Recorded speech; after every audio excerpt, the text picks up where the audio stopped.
Masala Mama here. Let's make a homemade nice and soft and fluffy naan. I'm going to write down the recipe on the screen, but I'm going to give you certain tips and details. Make sure your water, which is about 1/3 cup here, is at the right temperature, which should be around 113 to 115 degrees Fahrenheit. It's important because the yeast needs that. Then I put in a tablespoon of sugar and a tablespoon of yeast. And then you want to watch until the yeast becomes this creamy, frothy texture. This can take about 3 to 4 minutes. Once you have that, you're going to add your flour. This is all-purpose flour. I put in 3 cups. You can put in 3 to 4 cups. The measurements are going to be the same. Half a tablespoon of salt and 1 level tablespoon of baking powder. 3 to 4 tablespoons of oil.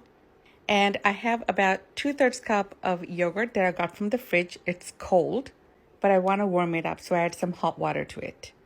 That's to bring the yogurt down to room temperature. And that way when we add it to the dough mixture, it won't cool down the yeast. You can knead this by hand, but I used my KitchenAid mixer. I prefer the dough to be very, very soft. It'll take about an hour to double in size, and then you're going to start making your naans. I'm making mini naans, so you take a small piece of dough and you make a dough ball or a peda, and then you're going to roll it out. And once you roll it out, you can put any topping you want on it, like sesame seeds. For this naan, you're going to have to use your tawa, not your non-stick pan. On one side of your naan like this, you're going to put water. The whole side should be covered with water. That is going to make it stick to the hot tawa. Spread it out to whatever thinness you want. After about 20 seconds, you're going to flip it. Now, I have a gas stove. You can also do this on an electric stove, but I find sometimes that the electric stove makes it more crispy than this fluffiness. You're going to move it around and you're going to check in between to see if it's done. And when it's done, you'll know obviously everything is going to be nice and evenly browned. And because it's stuck on the tawa, you're going to need a spatula to scrape it off.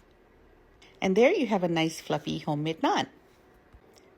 Follow me on my YouTube channel, Masala Mama. Here's another way to make naan from the same dough.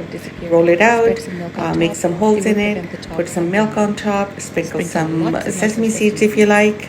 Turn the broiler part of the oven on and place your naan inside.